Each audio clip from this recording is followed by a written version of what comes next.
bahwa agama boleh banyak, nabi boleh banyak, rasul boleh banyak, tapi juru selamat hanyalah Yesus Kristus, Tuhan dan Raja di atas segala raja. Shalom, puji nama Tuhan, jumpa lagi dengan saya di kesempatan ini. Nah, saudara Tuhan, di kesempatan ini kita kembali berapologetika. Kita membahas mengenai kesaksian mu'alaf, pindah keyakinan. Ya, para mu'alaf pindah keyakinan pastinya punya alasan masing-masing. Dan di kesempatan ini ada dua orang mu'alaf yang memberikan kesaksian bagaimana mereka berpindah keyakinan dan alasan mereka. Dan dua orang mualaf ini mengutip ayat Alkitab. Nah, saudara dalam Tuhan, tanpa berlama-lama, langsung saja tekan tombol like, tekan tombol subscribe, dan juga share video ini supaya video ini menjadi berkat bagi banyak orang dan juga supaya channel ini berkembang satu tujuan untuk hormat kemuliaan nama Tuhan. Yuk, mari kita mulai dari mualaf yang satu ini, bagaimana dia berpindah keyakinan, alasannya, dan ayat yang dia kutip dalam Alkitab. Berikut videonya. Saya masuk Islam Ya, setelah masuk karena Islam. saya cinta sama Yesus. Yesus itu pas saya baca di Alkitab, dia bukan Tuhan, dia nabi. Dia nabi dan rasul, Bu, bukan Tuhan. Iya. Terus, Terus habis itu saya kecintaan sama Yesus Kristus. Yesus suruh saya beriman kepada Rasulullah, Nabi Muhammad, nabi yang terakhir. Bahkan semua rasul itu agamanya itu Islam. Semua nabi dan rasul menyembah Allah Subhanahu wa taala, dan Yesus Kristus itu agamanya yang pasti Islam. Bahkan dulu saya pernah menghina jilbab dan cadar waktu dulu ini ada nih. Saya pikir orang yang pakai jilbab dan pakai cadar itu orangnya. Baik, saudara Tuhan, itu cuplikan videonya. Ya, mualaf ini menceritakan alasan kenapa dia berpindah keyakinan. Karena menurut mualaf ini di dalam Alkitab, Yesus menyuruhnya menyembah Nabi Muhammad dan Yesus beragama Islam. Dan saudara dalam Tuhan, ini kesaksian yang cukup aneh saya katakan. Kenapa? Kalau kita melihat jarak antara Yesus dengan Muhammad, Muhammad hidup kurang lebih 650 tahun setelah Yesus. Jadi bagaimana mualaf ini berkata bahwa agama Yesus adalah Islam. Nah, itu kan masuk akal, saudara Tuhan.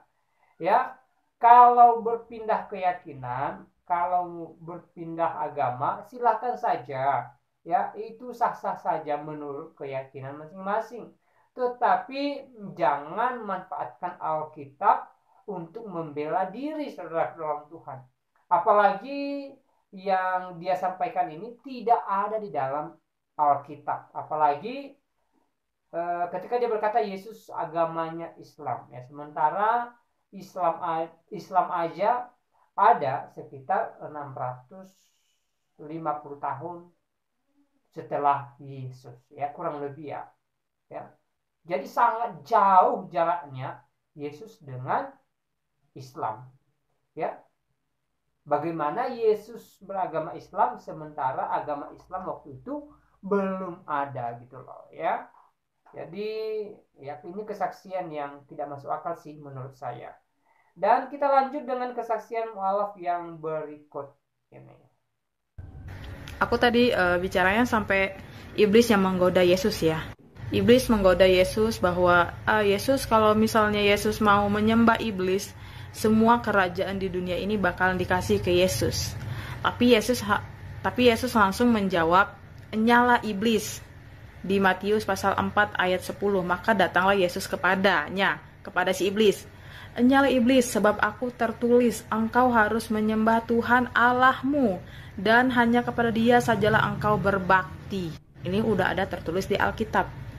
Yesus tidak pernah mengatakan, "Nyala iblis, sebab aku tertulis, sembahlah aku sebab aku ini Tuhan Allah."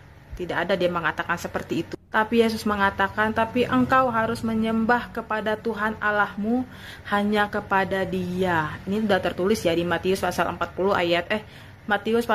ayat 10. Baik, saudara Tuhan, itu cuplikan videonya dan kita sudah dengar bersama apa yang disampaikan oleh mualaf ini.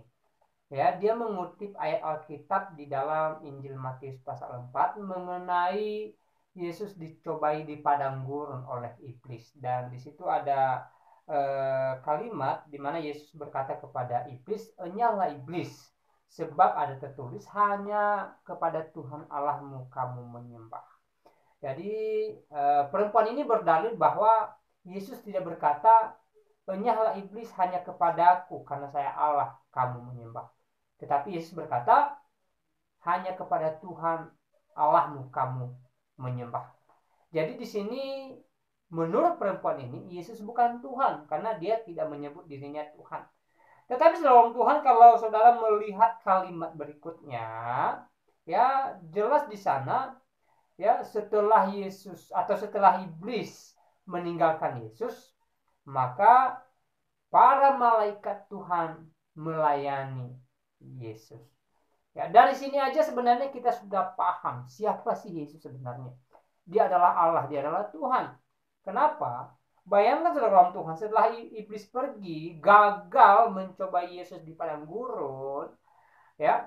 Jadi malaikat-malaikat Tuhan datang melayani Yesus. Datang sebagai pelayan bagi Yesus.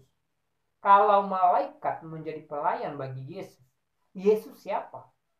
Sampai-sampai malaikat yang menjadi pelayannya, gitu loh. Ya. Ini salah satu membuktikan bahwa Yesus adalah Tuhan. Ya. Yesus adalah Tuhan itu sendiri. Ya, di dalam Injil Yohanes pasal 14 ayat 6, Yesus jelas mengatakan bahwa dia adalah jalan kebenaran dan hidup. Ya.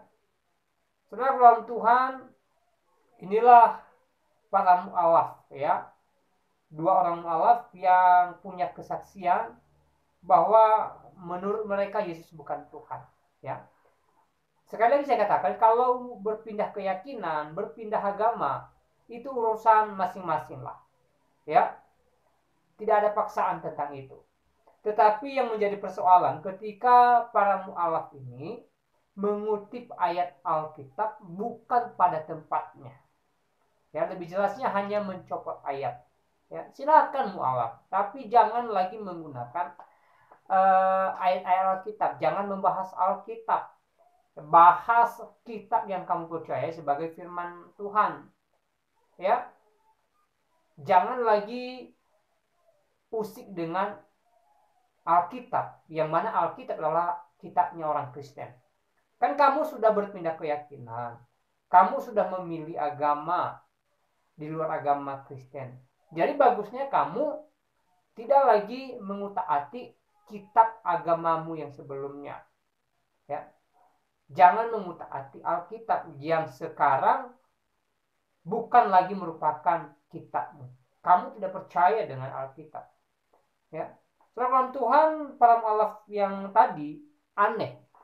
Mereka berpindah keyakinan. Mereka meninggalkan Kristen.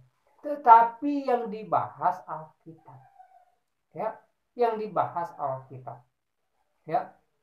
Dia berkata Yesus bukan Tuhan dalam Alkitab. Kan aneh. Berarti seakan-akan mereka masih percaya dengan Alkitab. Ya, mereka percaya bahwa Alkitab itu benar adanya. Ya, pesan Alkitab itu benar. Sementara mereka berpindah keyakinan. Ya, kan logikanya gimana ya? Tidak masuk akal. Ya, alangkah baiknya dan lebih bagusnya setelah berpindah keyakinan, ya, dalamilah kitabmu yang sekarang. Jangan lagi mengutak-atik kitab agama orang lain yang tidak kamu percayai sebagai firman Tuhan. Itu tidak etis, tidak baik. Ya, seperti dua orang mu'alaf tadi. Apa yang mereka ucapkan tidak sesuai dengan isi daripada firman Tuhan. Ya, tidak sesuai. Apalagi Yesus berkata kepada iblis itu, enyahlah iblis, karena sebab ada tertulis dalam firman Tuhan bahwa engkau hanya menyembah Tuhan Allahmu. Ya. Sebenarnya di situ Yesus sedang menegur iblis dan mengatakan bahwa dia adalah Tuhan. Jadi iblis seharusnya menyembah kepada Yesus. Gitu loh. Karena Yesus adalah Tuhan. Oke, mungkin bagi saudara itu masih belum masuk akal. Tetapi ayat atau kalimat berikutnya, setelah Yesus meninggalkan daripada iblis, lihat, malaikat-malaikat Tuhan melayani Yesus. Dari sini kita bisa melihat bahwa Yesus adalah Tuhan. sampai-sampai malaikat Tuhan menjadi pelayannya. Kalau manusia tidak mungkin lah, ya. Kalau Yesus manusia, tidak mungkin malaikat Tuhan menjadi pelayannya di saat itu juga, ya.